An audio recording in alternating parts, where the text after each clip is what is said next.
Hello aspirants. Unlock GS academy में आपका स्वागत है। Daily current affairs MCQ series में आज हम चर्चा करेंगे सेशन 8 में 13 और 14 सितंबर 2022 से रिलेटेड करंट अफेयर्स एमसीक्यूज की। तो आइए चर्चा शुरू करते हैं। आज का क्वेश्चन 71 है।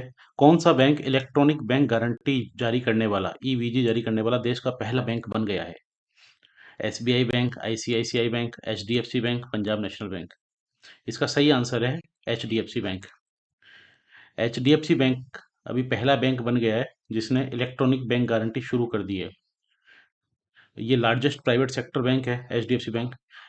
बैंक गारंटी का जो सीधा सीधा मतलब होता है कि ये परचेजर है, बेनिफिशियरी है, ये सेलर है। इसे कोई चीज़ बेचनी है, इसे कोई चीज़ खरीदनी है। तो पर्टिकुलर ये कोई चीज़ खरीदेगा तो इसके पास पैसे नहीं है तो ये बैंक गारंटी लेगा। तो बैंक गारंटी कैसे देगा? तो ये एप्लीकेंट बैंक में अप्लाई करेगा बैंक गारंटी के लिए, और बैंक एक बैंक गारंटी ये इस क्रेडिटर को दे दिया जाएगा, और ये बैंक गारंटी इन्हें मुहैया करा देगा। ये मेनली काम पहले फिजिकली होता था, और इस फिजिकल प्रोसेस को अभी भी फिजिकली होता है, पर एचडीएफसी बैंक ने पहला बैंक बन गया जिसने इलेक्ट्रॉनिक बैंक गारंटी शुरू कर दी है। तो ये कोलेब्रेशन किया है इन्होंने एनईसीएल के साथ, national e governance service limited के साथ।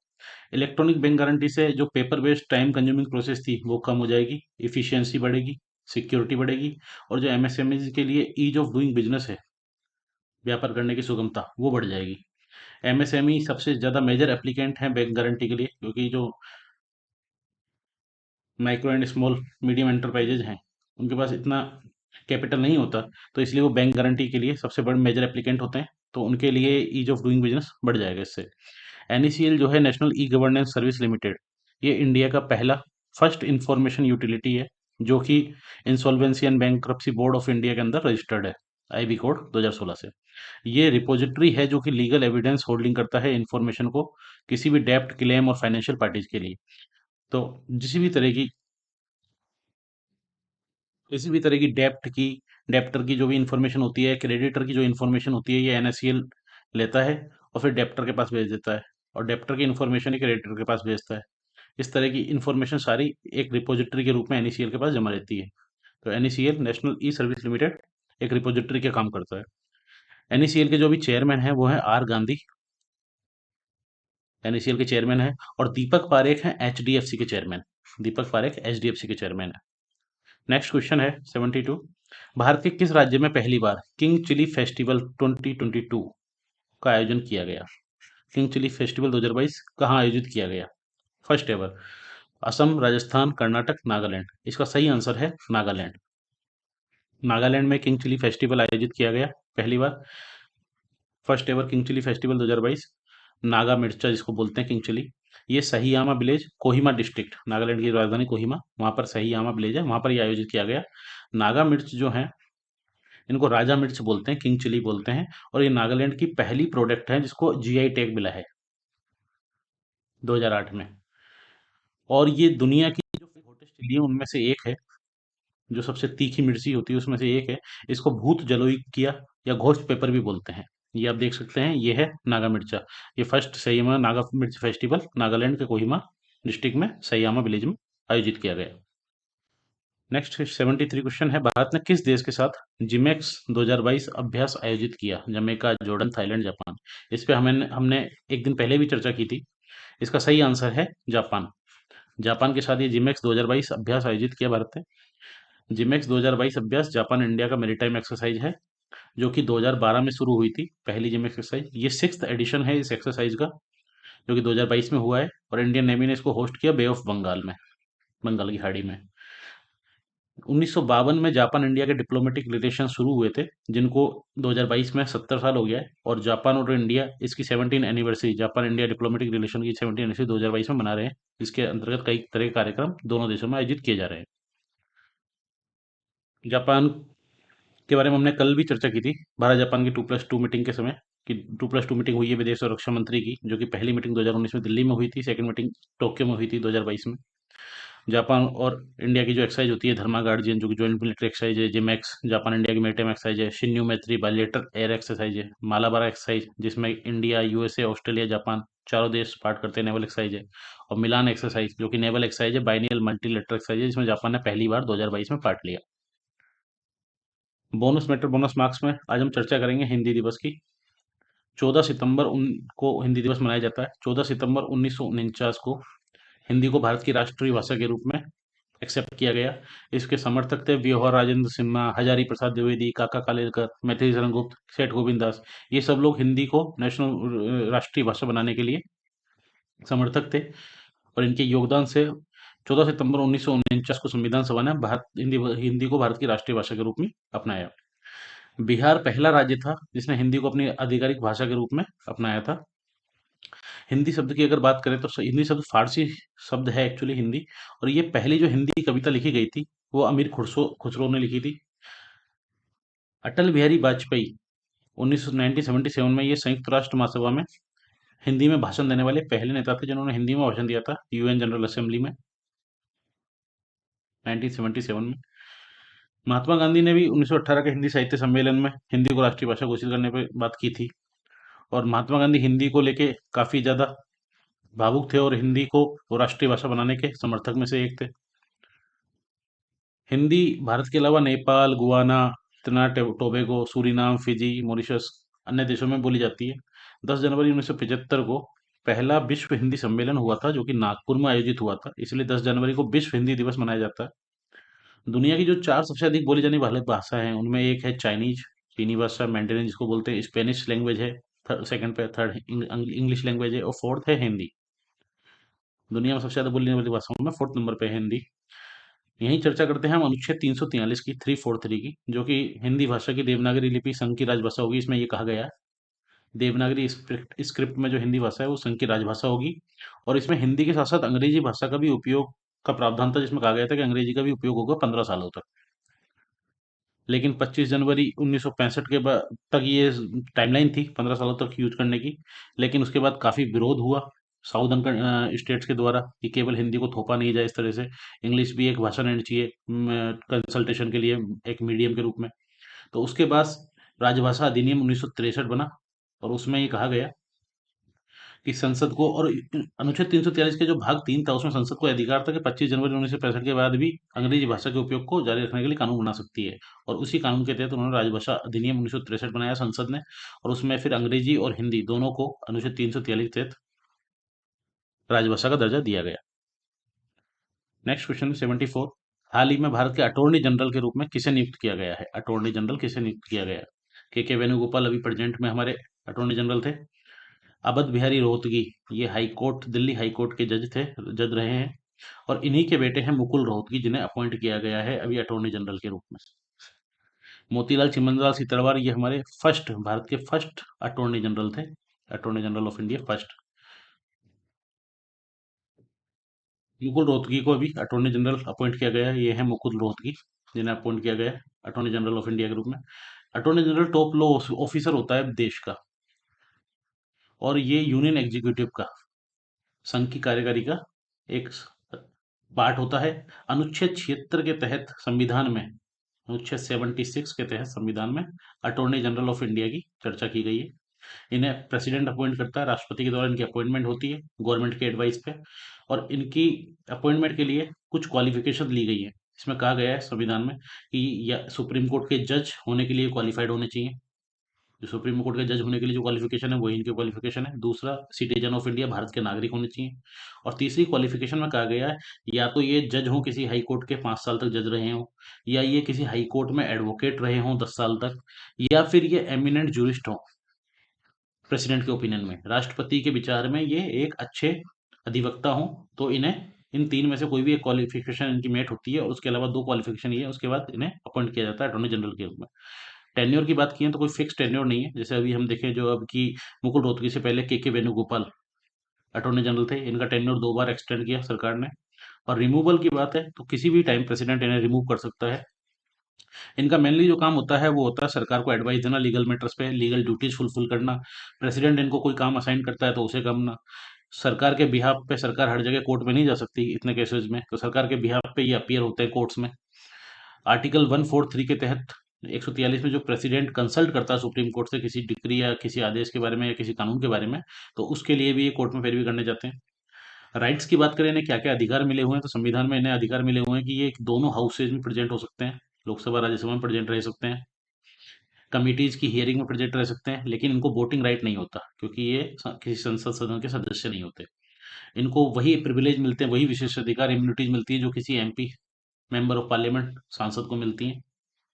और साथ ही इनको प्राइवेट लीगल प्रैक्टिस करने की भी इजाजत होती है कि अपनी एक्स्ट्रा प्राइवेट लीगल प्रैक्टिस कर सकते हैं। बस ओनली एक ही कंडीशन होती है कि सरकार के खिलाफ नहीं कर सकते। किसी केस में सरकार एक पार्टी है तो उस केस में ये प्राइवेट पार्टी के साथ प्राइवेट प्रैक्टिस नहीं कर सकते। उसमें इन्हें सरकार की तरफ से ही खड़ा होना होगा बस। सोलिसिटर जनरल ऑफ इंडिया और additional solicitor general of India ये असिस्ट करते हैं अटॉर्नी जनरल ऑफ इंडिया को। ये दो पोस्ट और हैं जो कि असिस्ट करते हैं अटॉर्नी जनरल ऑफ इंडिया को। अगर बात करें तो attorney general of India central में काम करते हैं और एडवोकेट जनरल ऑफ इंडिया ये स्टेट्स के लिए होते हैं, जो स्टेट्स के मामलों पर कोर्ट में पेशी भी करते हैं। अटॉर्नी जनरल ऑफ इंडिया आते हैं संविधान में आर्टिकल 76 से और एडवोकेट जनरल ऑफ इंडिया आते हैं 165 से। अगर बात करें एमसी शीतलवाड़ की, तो एमसी शीतलवाड़ पहले और longest serving attorney general of India है भारत के, जो कि 13 साल तक लगभग अटॉर्नी जनरल है, 1950 से 1963 तक। और ये जो पहला लॉ कमीशन बना था विधि आयोग 1955 से 58 के बीच में, उसके चेयरमैन भी थे पहले लॉ कमीशन के। ये बार काउंसिल ऑफ इंडिया के फर्स्ट चेयरमैन भी रहे। अभी तीस्ता सीटलवाड़ जो कि 2002 गुजरात केस को लेके एसआईटी की प्रूव में है और अभी जुडिशियल कस्टडी में है, वो इनकी ही ग्रांड डॉटर है।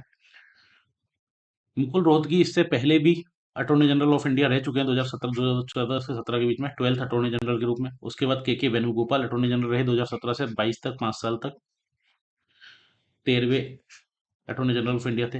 अब दोबारा से मुकुल रोहतगी को अपॉइंट किया है सरकार ने अटॉर्नी जनरल के रूप में, 14th attorney general of India बनेंगे।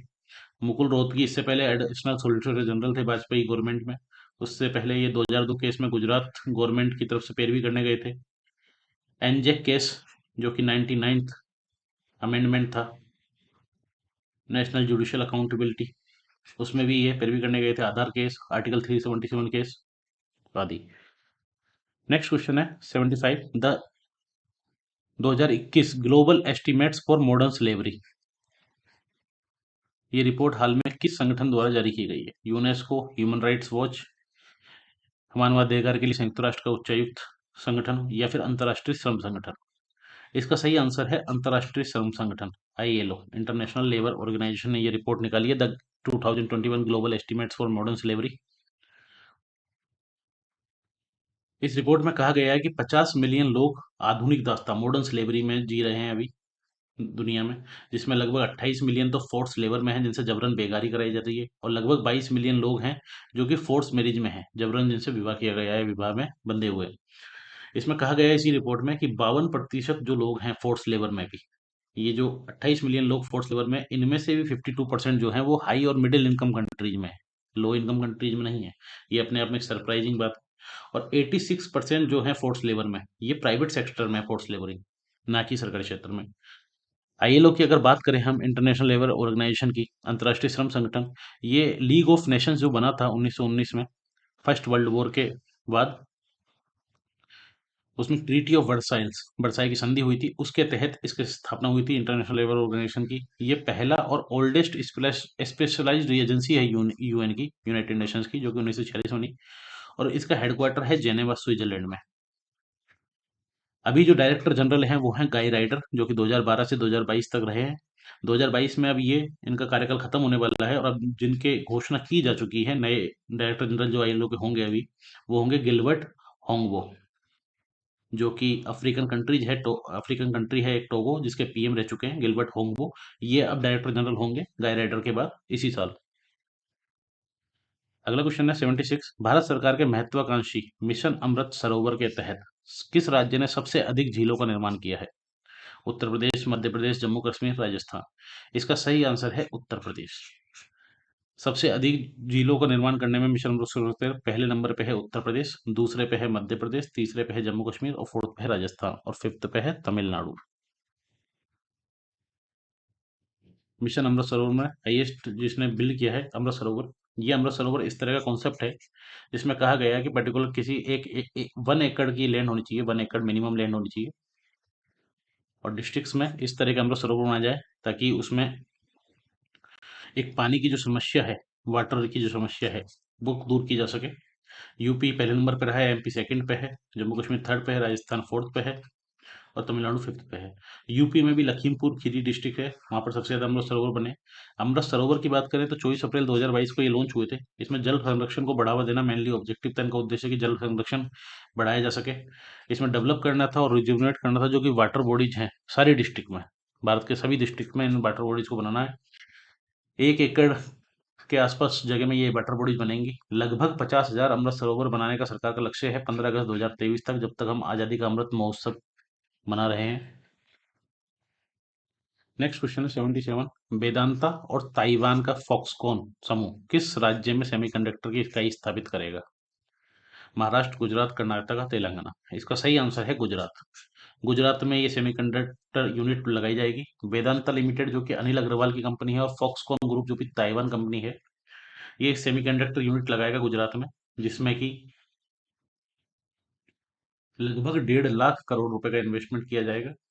दिसंबर 2021 में कैबिनेट ने अप्रूव किया था 76,000 करोड़ रुपए का इंसेंटिव प्लान, जिसमें ये कहा गया था कि इंकरेज करेंगे हम सेमीकंडक्टर डिस्प्ले मैन्युफैक्चरिंग और फैब्रिकेशन यूनिट्स को इंडिया में। उसी के तहत अब ये एक एक 1.54 लाख करोड़ का ये इन्वेस्टमेंट किया जा रहा है वेदांता लिमिटेड और फोक्सो ग्रुप के द्वारा, जिससे कि सेमीकंडक्टर की यूनिट स्थापित की जाएगी, जिससे फाइनली इकोनॉमी बढ़ेगी, एम्प्लॉयमेंट बढ़ेगा। सेमीकंडक्टर्स की बात करें तो सेमीकंडक्टर ये इलेक्ट्रॉनिक डिवाइस होते हैं जो कि कंप्यूटिंग में, हेल्थ केयर में, स्वास्थ्य व्यवस्था में, ट्रांसपोर्टेशन, यातायात वगैरह में, मिलिट्री सिस्टम्स में यूज किए जाते हैं।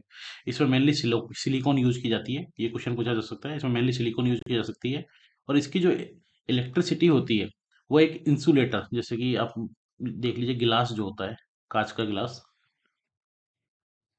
ये एक इंसुलेटर की तरह काम करता है इलेक्ट्रिसिटी के लिए। तो इससे ज़्यादा इसकी इलेक्ट्रिसिटी होती है और प्योर कंडक्टर जो होते हैं जैसे कॉपर हो गया, एल्यूमिनियम हो गया, इनसे कम होती है। तो इसकी इलेक्ट्रिसिटी इंसुलेटर से ज़्यादा होती है और प्योर कंडक्टर से कम होती है। बोनस मैटर बोनस मार्क्स में चर्चा करते हैं हम एक्सरसाइज पिच ब्लैक की।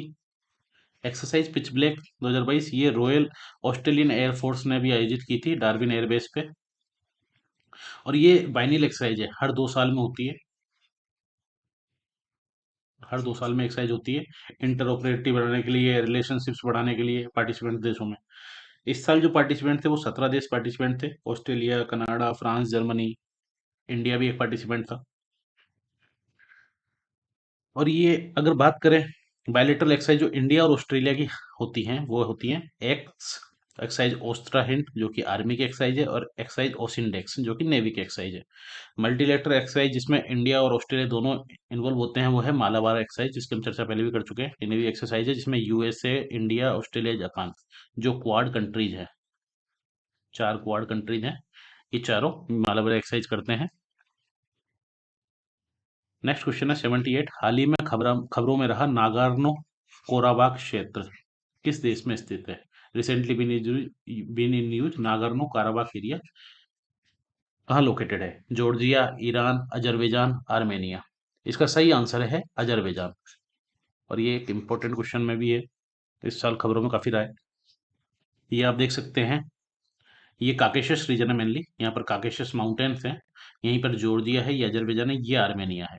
तो ये अजरबैजान का ही पार्ट है जो कि यूएन और कई अन्य देश रिकॉग्नाइज करते हैं। लेकिन इसको लेके आर्मेनिया और अजरबैजान में लड़ाई चल रही है, क्योंकि ये इधर वाले एरिया को लगभग आर्मेनिया कंट्रोल करता है और ये इसमें स्वतंत्र सत्ता चलती है आर्मेनियन रिबेल्स की, इसमें एथनिक आर्मेनियंस लोग रहते हैं। इसको लेके कई बार वॉर हो चुकी है, नागोर्नो कराबाख तो अभी 2020 में भी वॉर हुई थी, 2022 में दोबारा से एस्केलेशन शुरू हो गए इन दोनों के देशों के बीच में। हमारे लिए इंपॉर्टेंट ये रीजन है नागोर्नो कराबाख, अगर इस तरह क्वेश्चन पूछ लिया जाता है कहाँ पर है। और इस तरह अगर हमसे पूछ लिया जाता है ब्लैक सी के आसपास कौन कौन से देश हैं, कैस्पियन सी के आसपास कौन कौन से देश हैं जिनकी बाउंड्री लगती है, तो इसके लिए आप ये दो निमोनिक्स को याद कर सकते हैं। कैस्पियन सी के लिए तारिक निमोनिक्स, कैस्पियन सी के आसपास कौन से देश है तो Tarik. T for Turkmenistan, A for Azerbaijan, R for Russia, I for Iran, ये ईरान आ गया, ईरान की राजधानी तेहरान है। और के फॉर कजाकिस्तान। ऐसे ब्लैक सी के बारे में अगर कोई निमोनिक्स आपको याद करना है तो वो है burger T. B for Bulgaria, U for Ukraine, R for Romania, G for Georgia, और आर फॉर दोबारा से रशिया, और टी फॉर टर्की। ये ब्लैक सी के चारों पांच आसपास जो देश है वो यही है। नेक्स्ट क्वेश्चन में चलते हैं। Next question 79। वैश्विक पर्यावरण सुविधा लघु अनुदान कार्यक्रम global environment facility small grants programme किसके द्वारा लॉन्च किया गया है? पर्यावरण मंत्रालय, ministry of environment and forest, संयुक्त राष्ट्र विकास कार्यक्रम यूएनडीपी, ऊर्जा और संसाधन संस्थान टेरी जिसको बोलते हैं the energy and resource institute, या उपरोक्त सभी। तो इसका आंसर होगा उपरोक्त सभी। इन तीनों ने मिलकर ये small global environment facility small grants programme launch किया है। अगर क्वेश्चन में इन तीनों में से केवल एक ही ऑप्शन में हो तो उसको क्लिक कर दीजिएगा। Global environment facility small grants programme है जो MOEFCC, ministry of environment forest and climate change, और यूएनडीपी, संयुक्त राष्ट्र विकास कार्यक्रम, और TERI, TERI the energy and resource institute ने शुरू किया है। ये मेनली फाइनेंशियल और टेक्निकल असिस्टेंस देने के लिए, जिसमें फाइनेंशियल असिस्टेंट भी दिया जाएगा और टेक्निकल असिस्टेंस भी दिया जाएगा। इसमें इन्वायरमेंट कंजर्विंग जो और प्रोजेक्ट हैं उनको इन्वायरमेंटली जो कंजर्व किया जाएगा, रिस्टोर किया जाएगा, और जो एनजीओ जिसके लिए काम करते हैं उन्हीं को ये असिस्टेंस वगैरह दिया जाएगा, और कुछ अन्य इंस्टीट्यूशन को। इसका मेनली जो पर्पज है वो है जो लोकल कम्युनिटीज हैं उनकी कैपेसिटी बढ़ाई जाए, उनकी कैपेसिटी बढ़ा के इन्वायरमेंट को सस्टेन किया जाए। इसका फोकस जो है भारत में 3 रीजन्स पे है मेनली। अगर भारत की हम चर्चा करें तो ये कोस्टल वाला जो रीजन है इस पे मेनली फोकस है, इंडियन कोस्टल रीजन पे। एक जो सेंट्रल सेमी एरिड समसूखा क्षेत्र है बीच का, ये वाला, इस पे फोकस है। और तीसरा फोकस है ये नॉर्थ ईस्ट वाले रीजन पे, हाईलैंड्स ऑफ नॉर्थ ईस्ट। तो north east, semi arid region central का, और इंडियन कोस्टल रीजन, इन तीन पे मेनली फोकस है। Global environment facility small grants programme की अगर बात करें तो 1992 में इंट्रोड्यूस हुआ था रियो समिट में। रियो जो कि ब्राजील की राजधानी है, वहाँ पर समिट हुआ था 1992 में, जिसको अर्थ समिट बोलते हैं। तो वहाँ पर ये इंट्रोड्यूस हुआ था, और अभी जो लॉन्च किया गया भारत में वो इन तीनों ने लॉन्च किया, ministry of environment forest, UNDP और टेरी ने। अगला प्रश्न है, नीति आयोग का शून्य अभियान किस क्षेत्र से संबंधित है? शून्य प्लास्टिक कचरा अभियान से, शून्य प्रदूषण ई गतिशीलता अभियान से, स्कूलों में जीरो ड्रॉप आउट अभियान से, या शून्य समुद्री अपशिष्ट अभियान से। तो इसका जो सही आंसर है वो है शून्य प्रदूषण ई गतिशीलता अभियान, जीरो पोल्यूशन ई मोबिलिटी कैंपेन से इसका संबंध है। नीति आयोग ने ये 2021 सितंबर में शुरू किया था। इसको 1 साल हो गए, इसकी फर्स्ट एनिवर्सरी थी, इसलिए ये चर्चा में था। ये शून्य कैंपेन शुरू किया। ये जीरो पोल्यूशन ई मोबिलिटी कैंपेन है जो कि कंज्यूमर अवेयरनेस कैंपेन है मेनली, जिसमें एयर पोल्यूशन को कम करने की बात की गई है और इलेक्ट्रिक व्हीकल जो है उनको बढ़ाने की बात की गई है, उनको प्रमोट किया जाए। तो इसके लिए जो डिलीवरीज और राइड हेलिंग, जो आप जोमेटो पे या स्विगी पे, तो ये जो पर्सन्स होते हैं जो डिलीवरीज या राइड हेलिंग का काम करते हैं, ओला और उबर यूज करते हैं, इन कंपनियों को इलेक्ट्रिक व्हीकल्स प्रमोट करने की बात इसमें की गई है, ताकि पॉल्यूशन कम से कम हो। इलेक्ट्रिक व्हीकल्स प्रमोट किए जाए। इलेक्ट्रिक व्हीकल जो होते हैं 60% लेस CO2 इमिट करते हैं, 75% उनकी ऑपरेटिंग कॉस्ट कम होती है, और पार्टिकुलेट मैटर और नाइट्रोजन ऑक्साइड को कम पोल्यूट करते हैं। शून्य अभियान नीति आयोग ने शुरू किया है, इसलिए शून्य कैंपेन पर अगर क्वेश्चन पूछ लिया जाए तो शून्य कैंपेन नीति आयोग। शून्य zero mobility, pollution mobility. Next question है 81। बंदरगाह जहाजरानी और जलमार्ग मंत्रालय, ministry of port shipping and waterways ने किस राज्य में राष्ट्रीय समुद्री विरासत परिसर, नेशनल मेरीटाइम हेरिटेज कॉम्प्लेक्स बनाने की घोषणा की है और बनाया जा रहा है? पश्चिम बंगाल, गोवा, गुजरात, केरल। इसका जो सही आंसर है वो है गुजरात। गुजरात में ये नेशनल मेरीटाइम हेरिटेज कॉम्प्लेक्स बनाया जा रहा है मिनिस्ट्री ऑफ पोर्ट्स के द्वारा। ये इस तरह का बनेगा कुछ जब बन के कंप्लीट होगा, और ये बनाया जा रहा है लोथल रीजन में, गुजरात में। 3500 करोड़ रुपए का इन्वेस्टमेंट किया जा रहा है मिनिस्ट्री ऑफ पोर्ट्स के द्वारा, और ये सागरमाला स्कीम जो है मिनिस्ट्री ऑफ पोर्ट्स की, उसके अंदर अंतर्गत ही बनाया जा रहा है। लोथल की अगर बात करें, लोथल जो कि IBC है, इंडस वैली सिविलाइजेशन की साइट है, सिंधु घाटी सभ्यता की। और ये इसका जो माना जाता है कि ये लगभग 2200 BC, आज से लगभग लगभग 4 साढ़े 4 हजार साल पहले इसकी स्थापना हुई थी इस शहर की। और ये वर्ल्ड अर्लीस्ट नोन डॉक माना जाता है, कि सबसे दुनिया का सबसे पुराना जिसको जाना गया अभी तक डॉकिंग यार्ड था यहाँ पर। ये देख सकते हो आप, ये लोथल की ही इमेज है। बोला जाता है कि लोथल ये यहाँ पर अवस्थित है, लोथल, ये धोलावीरा है, यहीं पे लोथल है, ये लोथल दिख रहा है आपको। तो ये हड़प्पा सभ्यता का जो और देशों के साथ और सभ्यताओं के साथ जो ट्रेड होता था वो लोथल के जरिए होता था, ऐसा सिंधु घाटी सभ्यता के जो खोजकर्ता थे इनका मानना है। जो थ्योरी दी जाती है कि लोथल वर्ल्ड का अर्लीस्ट नोन डॉक था, और एक प्लान्ड सिटी थी जिसमें प्लानिंग से सारी रोड्स ग्रिड्स वगैरह बनाई गई थी। एक क्लीनलीनेस सिटी थी जिसमें टॉयलेट्स वगैरह भी थे। नेक्स्ट क्वेश्चन है 82। संयुक्त राष्ट्र महासभा ने किस वर्ष को अंतर्राष्ट्रीय मोटा अनाज वर्ष इंटरनेशनल ईयर ऑफ मिलेट्स घोषित किया है? 2022, 2023, 2024, 2025? इसका सही आंसर है 2023 को इंटरनेशनल ईयर ऑफ मिलेट्स घोषित किया है संयुक्त राष्ट्र महासभा ने। इंटरनेशनल ईयर ऑफ मिलेट्स 2023 ये प्रपोजल दिया था भारत ने, इंडिया ने प्रपोजल दिया था, और इसको फूड एंड एग्रीकल्चर ऑर्गेनाइजेशन, खाद्य और कृषि संगठन ने 2018 में इसको अप्रूव कर दिया था, और फाइनली यूएनजीए ने इसको इंटरनेशनल ईयर ऑफ मिलेट्स घोषित किया 2023 को। इसमें अवेयरनेस बढ़ाई जाएगी, मिलेट्स का कंट्रीब्यूशन जो है हेल्थ में और फूड सिक्योरिटी में उसको बताया जाएगा, आर&डी और इन्वेस्टमेंट पे जो फाइनेंशियल या टेक्निकल असिस्टेंस मिल सकती है उसको बढ़ाया जाएगा। मिलेट्स की अगर बात करें तो ये स्मॉल सीडेड एनुअल ग्रास होती है, जो कि मेनली ग्रेन क्रॉप्स होती है, अनाज की फसलें होती हैं छोटे दानों वाली, जिसमें जो कि ड्राई एरियाज में, समशीतोष्ण एरिया में या उप उष्णकटिबंधीय, उप उष्णकटिबंधीय, टेम्परेट सब ट्रॉपिकल ट्रॉपिकल रीजन्स में ये मेनली उगाई जाती है। जैसे रागी हो गया, बाजरा हो गया, ज्वार हो गया, समा हो गया, ये मिलेट्स की क्रॉप्स है। भारत की अगर बात करें तो भारत लार्जेस्ट प्रोड्यूसर है वर्ल्ड में मिलेट्स का। लगभग जो ग्लोबल प्रोडक्शन होता है उसका 20% भारत से ही आता है, और एशिया के प्रोडक्शन की बात करें तो एशिया में 80% प्रोडक्शन जो होता है मिलेट्स का वो भारत से होता है। दुनिया का जो मिलेट्स का 55% प्रोडक्शन होता है वो तीन देश ही करते हैं, नाइजीरिया, चाइना और इंडिया। अभी हाल में अफ्रीकन कॉन्टिनेंट में भी ये मिलेट्स का प्रोडक्शन काफी बढ़ गया है।